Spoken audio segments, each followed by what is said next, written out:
Okay, now. This is episode 3. I apologize for it being a day late. Usually I like to release these things on a weekly basis on Tuesday, but we're running a day behind just because yesterday was actually my birthday. I turned 33. I know I'm shocked myself that I even made it this far. 33. Well, when you actually think about it, it's still a long ways away from 63, so I'm kind of looking at it from that point of view. Maybe it won't be so depressing, but I mean, 33 is still pretty freaking old if you ask me. Um, I remember being 17 and thinking, like, yeah, is it even possible that I'll ever be 30 one day? And when I was 27, I thought the exact same thing. I thought I was old when I was 27. Anyone listening to this, by the way, that's over the age of 40 is probably just thinking, shut up right now, or I'm going to strangle you through the airwaves. And I don't blame you, you know, because I am still young, and hey, why not flaunt it?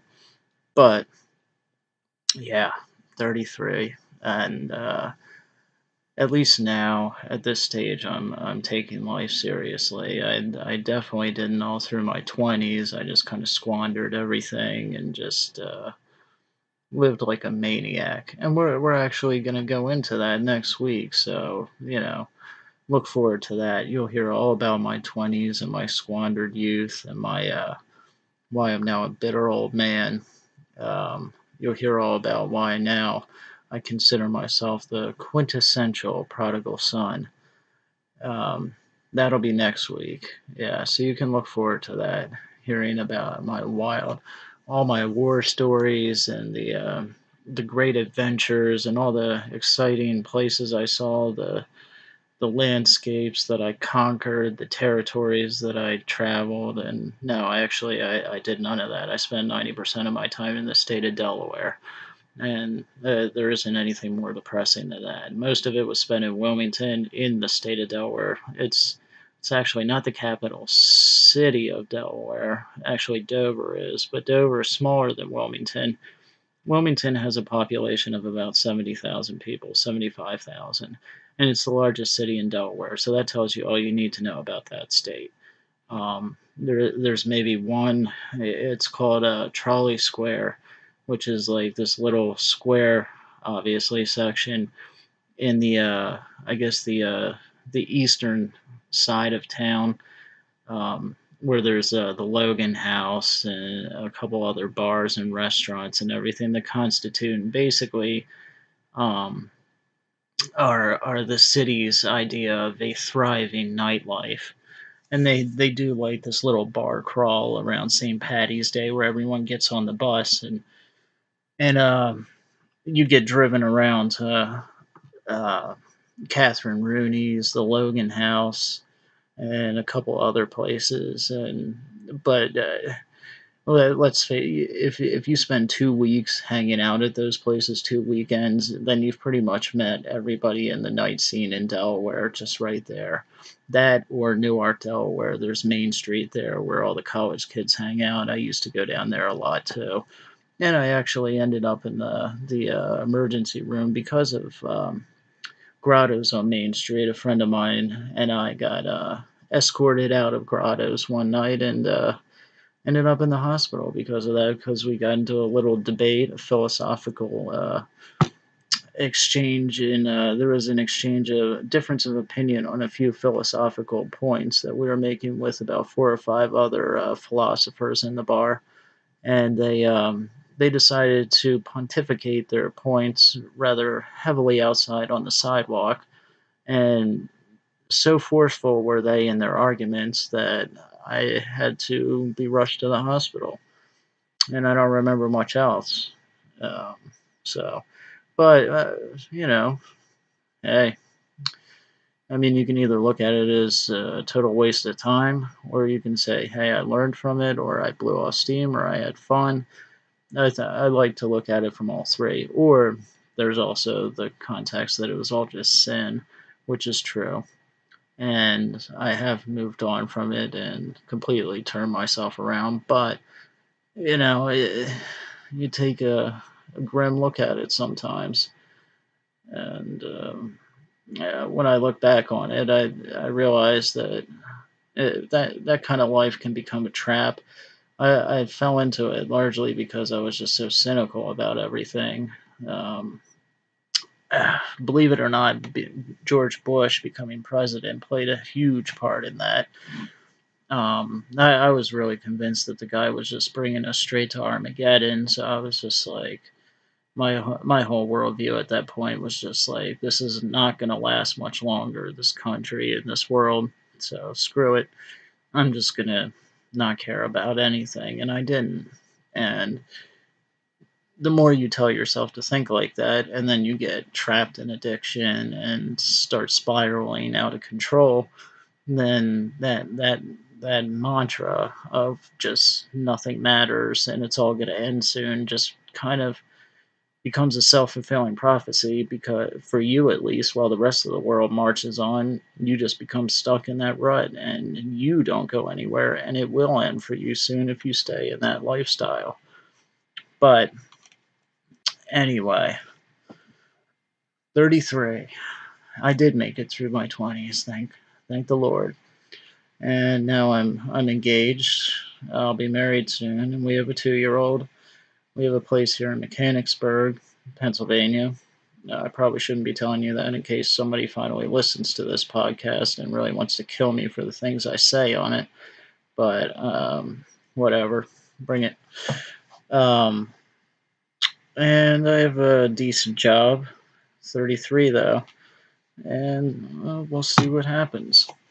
But this episode, this being the third podcast, as I said last week, we would be talking about the Ivory trade, and basically the just if you remember last week, the main thing that I was trying to get across, um, when I was talking about Hillary Clinton and those 4 individuals that ended up dead, quite possibly because of their involvement with her or the Clinton Foundation or trying to bring charges against them. I think it was John Ash and Seth Rich, and there were a couple others. I talked about conspiracy theories in relation to those 4, because in order to believe that those men that died were tied in with her, it would have to be you would have to buy into what they call conspiracy theories. And I said that I don't necessarily buy into all this.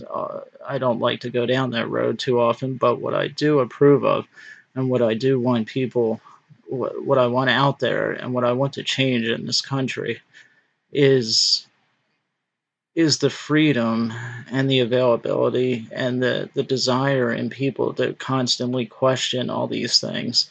So when somebody ends up dead like that, the automatic assumption today is to believe what you are told immediately from the mainstream media on CNN or MSNBC or any of these other places, to just take at face value that John Ash's barbell fell on his throat, and that's not weird. You should just accept it. Or that Seth Rich being murdered in a botched burglary in which nothing was taken off of his body, not his wallet, not his cell phone, no money, no credit cards, no nothing. And there were signs of a evident struggle all over his body, bruises and scratch marks and everything, which can happen during a robbery. But the idea that nothing was taken from him, no, there have been no leads in his murder. And um, if you follow at all what's going on with Matt Couch, who is heavily involved in investigating what happened with Seth Rich. If you follow at all what he's been saying on Twitter, he's basically being stalled by the FBI, and the DOJ, and basically anyone he tries to find information from. They basically tell him there is no information that we're going to release to you, or there just is no information. Period. They don't want word getting out there, and the idea that you get from the media is just to let this go. You shouldn't be asking questions. You shouldn't care. Um, And so I think that's something that really, really, really needs to change in this country. Um, I, it's late at night now, so I can't remember who made the quote or who spoke the quote, who gave it to us. But the idea behind it was that when a government fears its people, then you will be free. But when the people are afraid of the government, that's when tyranny comes. And that is tied directly into what I'm talking about. You shouldn't go out and buy into every single conspiracy theory that comes your way, but you should always, always approach everything with the desire to question, and you should demand answers all the time with everything. Never take at face value what the mainstream media is telling you, because very often what they are presenting to you is very rarely, very, very, very rarely, the truth of what is actually happening. And it's not just me that's saying that. Any reporter that you go and read their memoirs or just listen to them in interviews after the fact, they will always tell you this. One of my favorite writers is Hunter S. Thompson, and he, as crazy and as wild as he was, he lived behind the scenes with a lot of um, these major politicians, and he would always, I mean, some of his most famous quotes were in regards to the fact that what goes on behind the scenes never makes it out to the light of day. The people that read the newspapers are not getting the true story.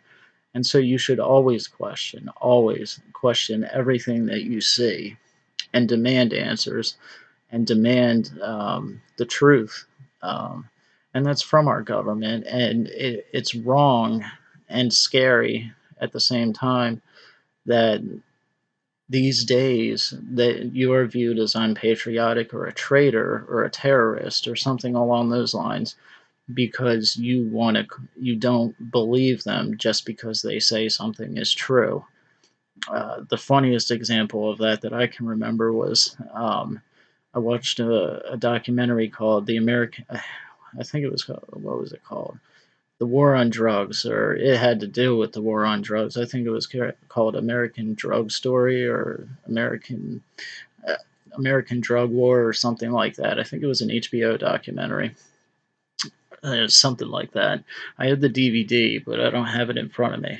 Um, but in it, they document it was the some Iran Contra scandal. It had to do with the FBI basically shipping crack cocaine, up uh, into America from South America, up into North America from South America.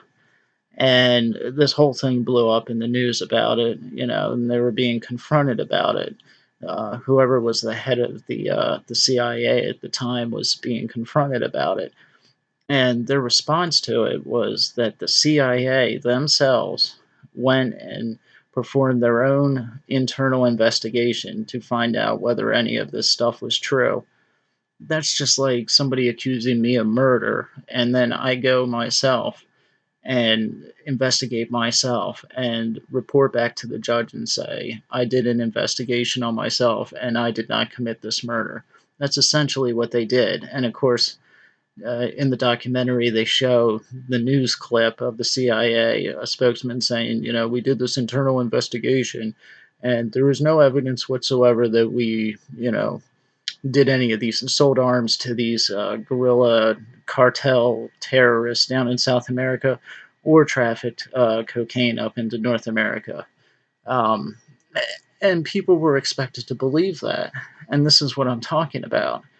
And people, I think a lot of the times people want to believe it just because they don't want to face the reality of what may be the truth. They don't want to face the idea that quite possibly our government is doing outrageously corrupt things and they're killing people around the world, and they're doing things that violate our national morality and our national laws and our constitution, and they're doing these kinds of things on a daily basis, and they're doing it without any regard to us as a country or as a sovereign nation, and they don't care what we think about it at all.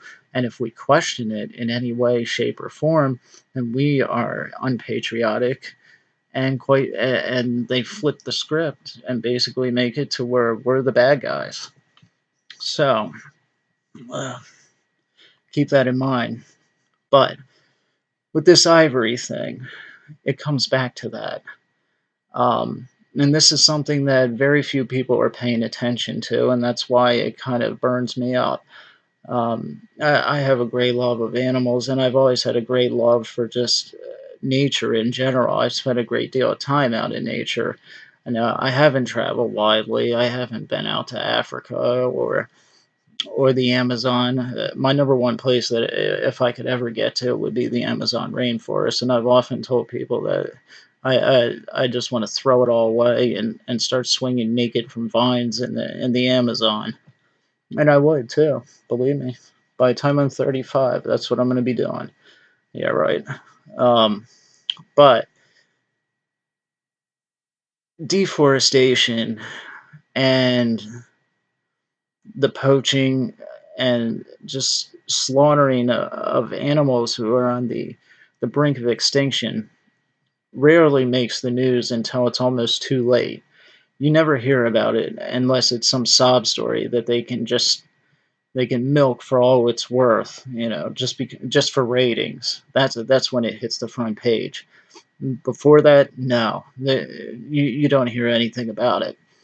Briefly, very briefly, and this is where Zuckerberg, that flimsy, pale, robotic-looking freak, has again soiled his image in front of America with this Ivory thing. The Associated Press went in and did an investigation on Facebook and found, to our great astonishment, and I say that sarcastically, that the Ivory trade is being used or being helped by Facebook. Facebook themselves have been advertising on a lot of these group pages and websites that the traffickers use through Facebook. So, in a way, they would almost certainly have to know about these people and what they were doing, and yet still, just out of blind greed and a lack of any kind of care or any kind of decency or morality, they still go out and sell their ads on these people's pages.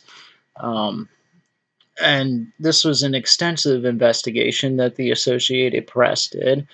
In the world of ivory trade, there recently, according to the BBC News, Hong Kong did just ban.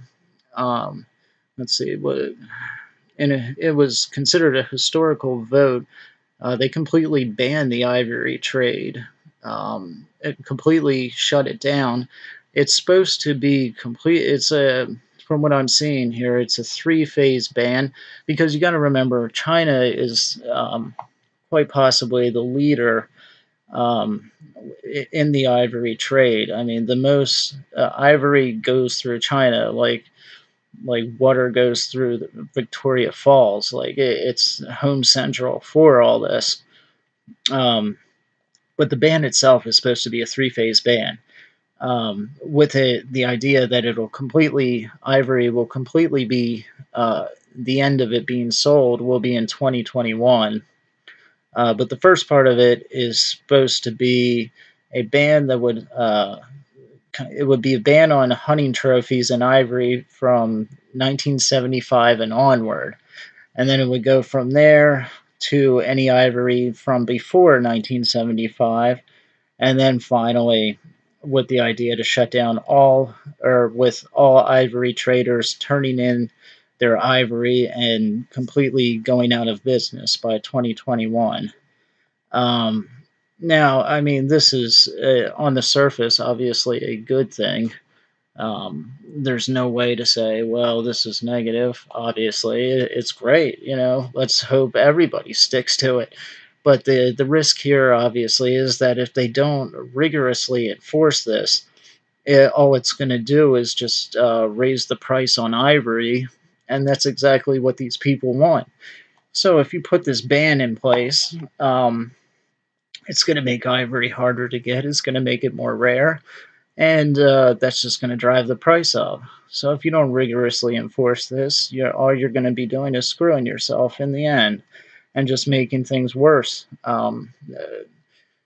Because obviously, the best what ivory traders want the most is for elephants to be bordering on the brink of extinction, if not completely extinct. The closer they are to extinction, the higher the price of ivory. The same goes for rhinos or the pelts of tigers or any other animal that is highly traded. Snakes, snake skins, all of them. The closer they are to extinction, the higher the value of their coats, their internal organs, and their ivory. Um, it's, but it's a shame that this is not a much more heavily investigated area, because beneath all this, the BBC reporting on a ban, um, and Facebook in their grimy pursuit of money, and uh, and their just complete lack of care for the world around them. Beyond all that, and under the surface, is a quite frightening world. According to The Guardian, 197 conservationists were killed last year, um, just in conflicts with poachers and even illegal loggers. Um, let's see here. One particular person that was killed was a Wayne Lauder, and he was murdered in Tanzania. He was in his taxi headed back to his hotel. He had created or was the head of an NGO which battled ivory traffic and trade, and they shot him at point blank range in his taxi while he was being taken back to his hotel in Tanzania. And this kind of thing, it seems to be happening regularly and with more and more regularity as time goes on. Um, because what you're seeing is that countries around the world are ramping up their efforts to try to stop all this mass slaughter of animals.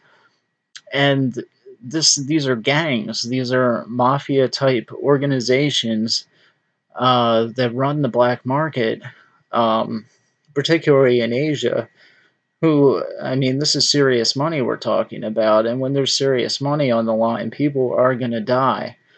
And this stuff is not being reported on as much as it should. When 197 people are being killed, um, the vast majority of that number in places like the Congo, with Virunga National Forest, um, where the mountain gorillas that reside there, it's one of the last large remnants of their population of mountain gorillas. Um, if you know anything about the Congo, the place is constantly in the middle of a civil war, guerrilla warfare of some kind or another. The country is always in a state of upheaval, but beneath all the political upheaval, there is always the gangs and the guerrilla units that are controlling everything, and it is them that go in and trade in on these animals and get a lot of their money selling them on the black market. And so when we send in conservationists and others and have security forces trying to guard these um, these last remnants of mountain gorillas or elephants or whatever it is, whatever you have, um, blood is shed.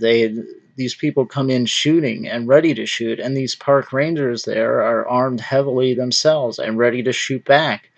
I mean, this is literal war over just animals. It's insane when you think about it. Um, Another gentleman, let me see here. I have his name written down here. Esmond Bradley Martin, who in the conservationist world is fairly well renowned. Um, he's since the 1970s. He was a top conservationist since the 1970s, constantly challenging the illegal ivory trade, and he was stabbed to death in his home in Nairobi. So these are not just isolated incidences. These are top people at their game, the top names in the field trying to stop the senseless slaughter of these animals. Wayne Lauder had founded the PAMS Foundation and supported Tanzania's elite anti-poaching investigation unit, which is NTSCIU, which had arrested the so-called Queen of Ivory, which I'll never pronounce this name right, as Yang Fong Glan, and she was a queen of Ivory, and apparently Wayne Lauder's organization had arrested her. Yeah. So since 2012, his unit had arrested 2,000 poachers, and they had a conviction rate of 80%. Now, this is what we need, but it was the last thing that Wayne Lauder needed because that put a target right on his freaking head, and that's what ended up getting him killed. When you have an 80% conviction rate of a gang that is as ruthless as these people are, you can expect to be shot in your taxi cab being taken back to your hotel in a place like Tanzania.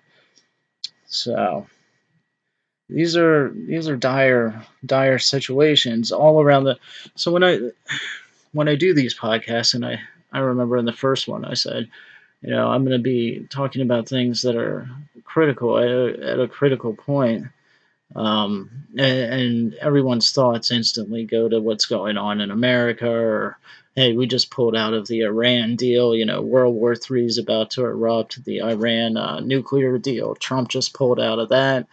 And then what's going on with North Korea? He's going to be sitting down with Kim Jong Un, and that may go well and it may go bad.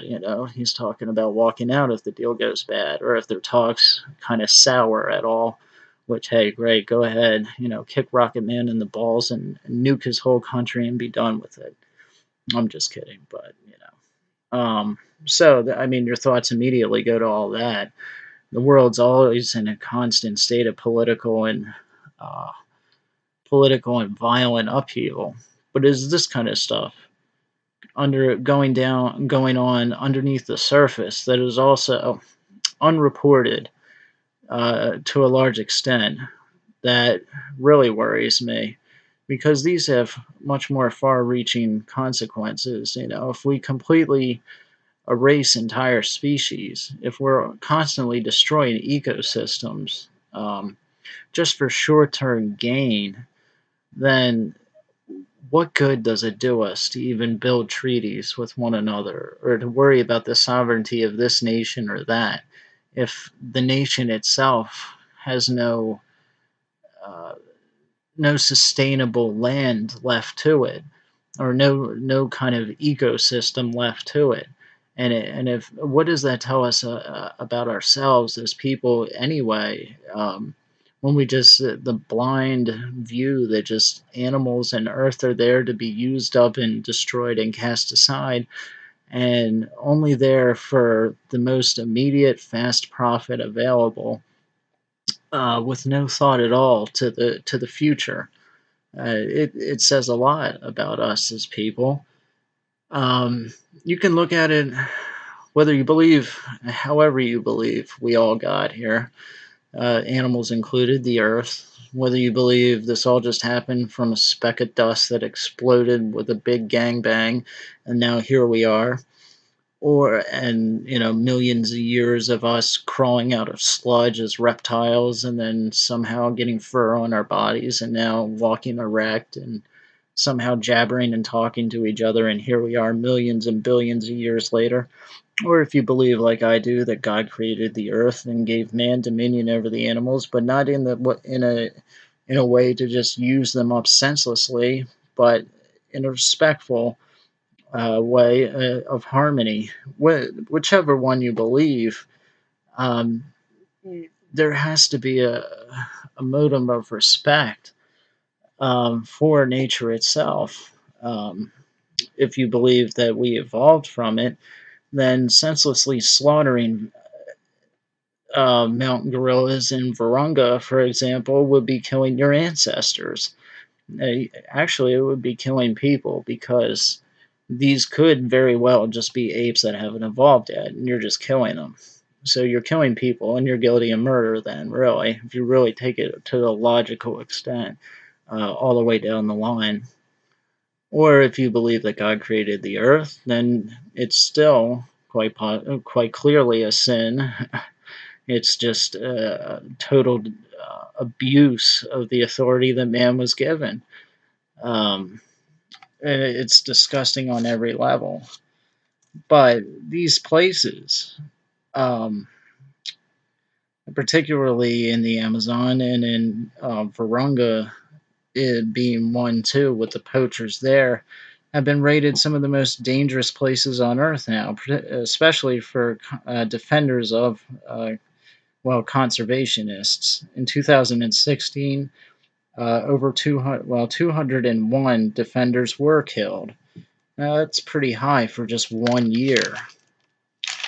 Just 1 year alone, 201 people, conservationists, were killed. And that also includes, by the way, indigenous, I can't even talk now, it's late at night, I apologize, but indigenous people in the Amazon rainforest, also in Indonesia, where deforestation is at record levels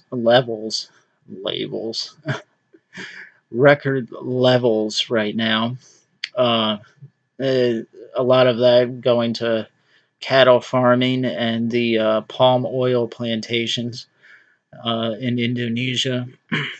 But a lot of these people that are also killed aren't just conservationists. That's just part of it. But what is also pushed to the side and ignored largely by us in our trivial little bubbles are the people that have lived in these areas for hundreds of thousands of years peacefully and with no desire at all to be in contact with the outside world.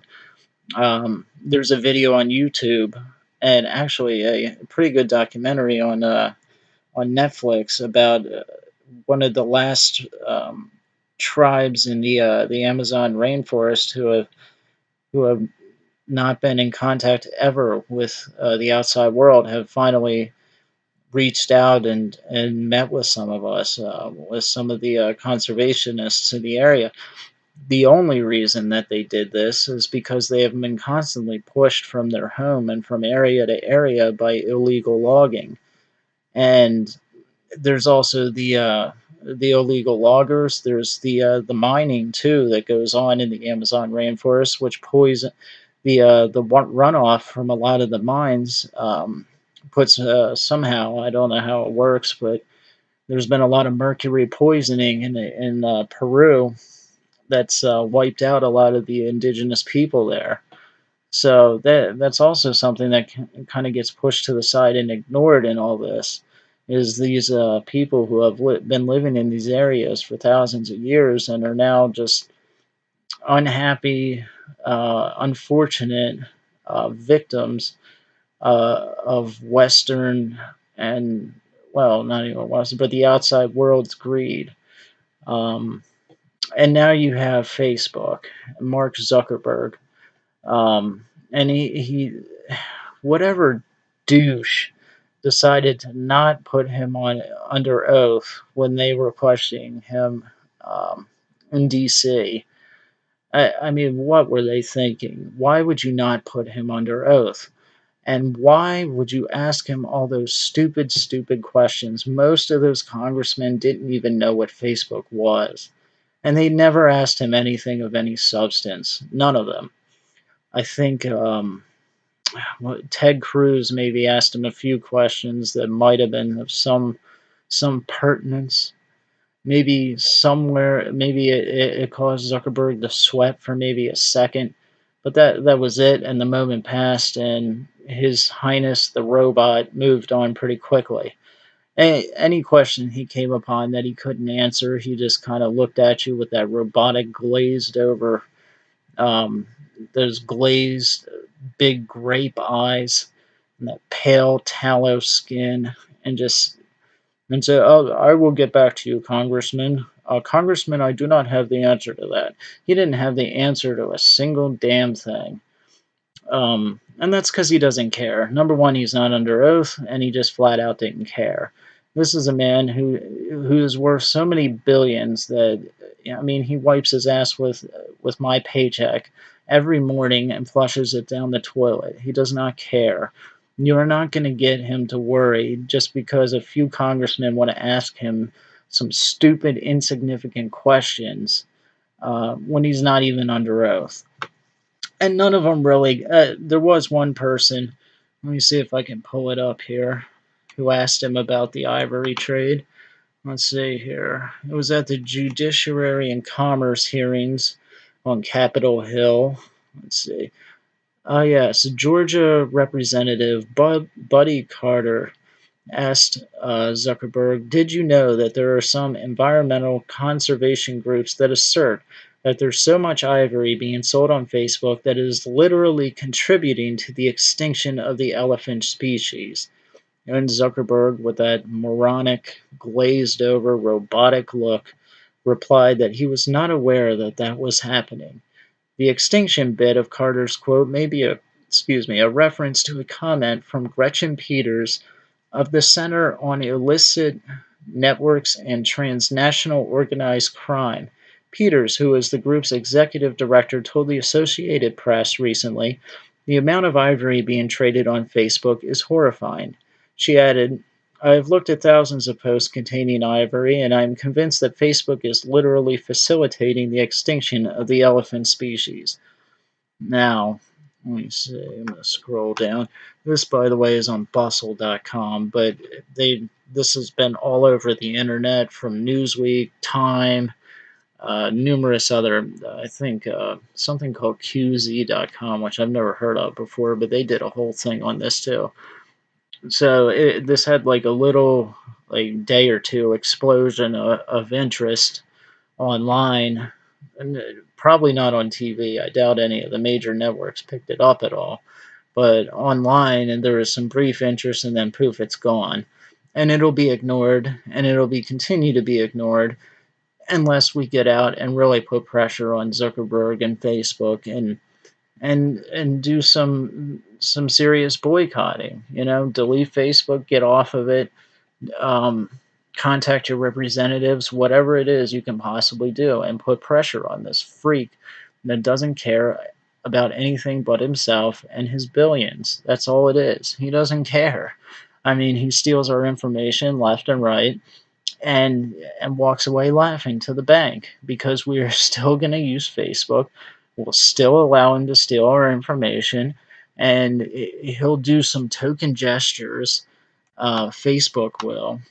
Let's see. Like right here, Facebook. Carter's questions arrive almost a month after tech giants like Facebook and Google joined the World Wildlife Fund's global campaign to fight against online markets that deal in selling the body parts of endangered species. The WWF, which sounds like a wrestling organization more than anything else, released a statement at the time shedding light on how unregulated online markets were contributing to a wildlife crisis. Advances in technology and connectivity across the world, combined with rising buying power and demand for illegal wildlife products, have increased the ease of exchange from poacher to consumer, the WWF statement said. It added, "As a result, an unregulated online market allows criminals to sell illegally obtained wildlife products across the globe, purchasing elephant ivory, tiger cubs, and pangolin, that's not penguin, it's pangolin scales, is as easy as click, pay, ship." Yeah, that's how easy it is. And it would be just as easy as that to shut them down if they even cared. You have right there on Facebook, right there, all these people that are logged in there selling ivory illegally. They have IP addresses. They're not doing this through Tor or any anonymous browser. They don't have their VPNs up and their servers or their IP address bouncing from server to server to server to server so that we can't find them. No, they're on Facebook doing this without a freaking care in the world, and nobody's doing anything about it. Nobody cares, except a few articles. And Mark Zuckerberg certainly doesn't care, because if he did, he would have shut the damn thing down. He would have shut them down. And it's not hard to do because they're not making any bones about it. An investigator from the Associated Press found all these pages and all these advertisements for all this ivory, tons of it, tiger pelts, teeth, uh, tiger cubs apparently, and they didn't seem to have to do a whole lot of digging. So the only way to really shut this down is to take real action, and that's what I'm going to be doing. I'm going to be contacting any representative that I can get my find, that I get my hands on, that I can talk to, that I can email, that I can call. I don't care. Something has to be done about this. And by the way, I don't regularly listen to what is it, Savage Nation, Mike Savage, but I did happen to sample one of his podcast episodes, and he was actually talking about this very same thing, elephants, and how they're being overhunted for their ivory.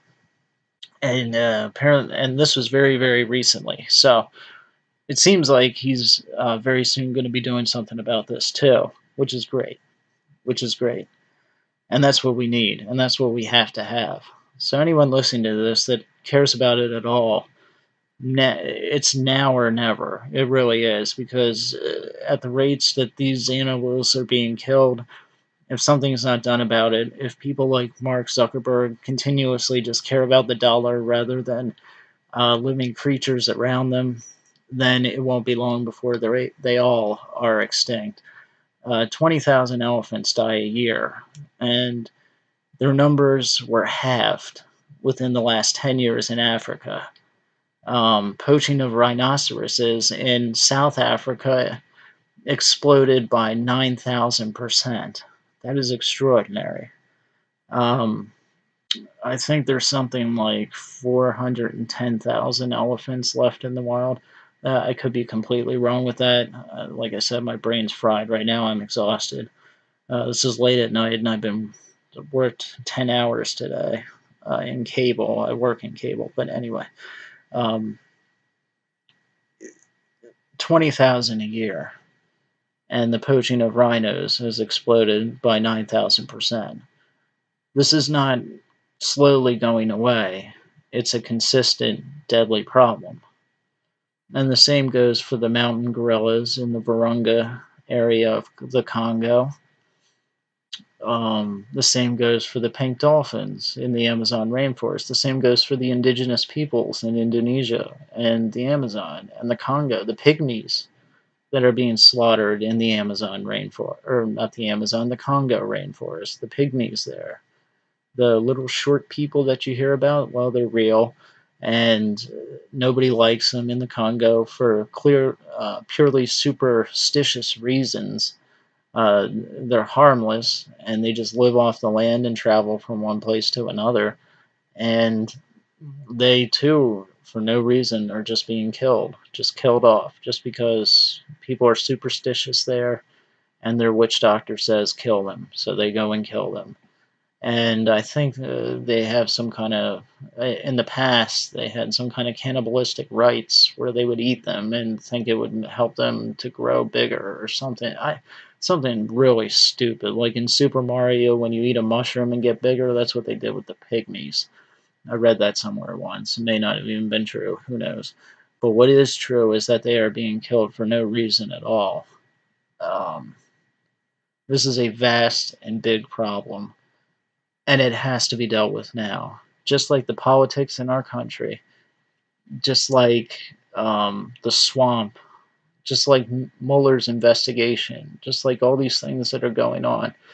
This is critical, and this is now.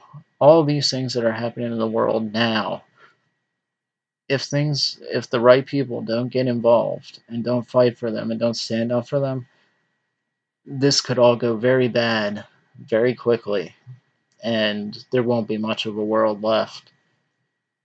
Certainly not a peaceful, happy, thriving, uh, ethnically diverse world with sovereign nations that have lands that are protected and thriving with rich, intricate vast ecosystems full of animals living in harmony and peace and seclusion from the rest of us in wild, large habitats. Those times are being threatened, and the reality is, if something's not done very soon, none of that will be here anymore.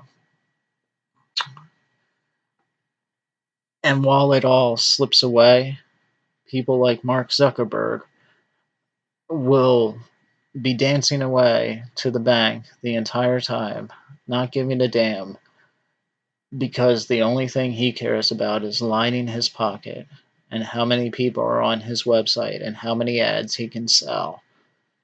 And if that means that people get on there and sell ivory and cause the extinction of the rhinos or the elephants, then it's all fine by him. He could not possibly care any less. The man does not care. Facebook doesn't care. These people do not care. If anyone's going to care, it's going to be me or you. And we're going to have to fight these people that don't care. Okay. Well, that's about all I got to say about that for tonight. Next week, we're going to be tackling the opioid crisis. So I'll be looking into that. There's not a whole lot of research I'm going to have to do on it because I am a walking encyclopedia and dictionary on the whole thing. So that'll be next week, and we'll delve into my exciting and rich personal history with opiates. And that'll be next week.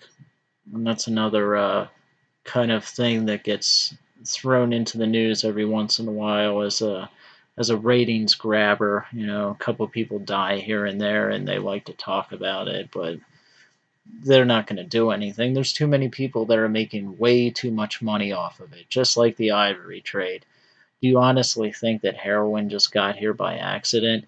No. I lived through it. I saw when heroin came through my area, and before it came through my area, the pharmaceuticals led the way. There was not heroin there before Percocets were there, and Oxycontin, and Darvocets, and Dilaudid, long before there was heroin. And everybody started off on the Dilaudids, on the Darvocets, on the Percocets, on the Oxycontins, on the Opanas. And then when they got too expensive, because they always do, we moved on to heroin. But it always starts with the pharmaceuticals, and that's where it ends too. So we're going to be doing that next week, the opioid crisis. In the meantime, good luck, and God be with you.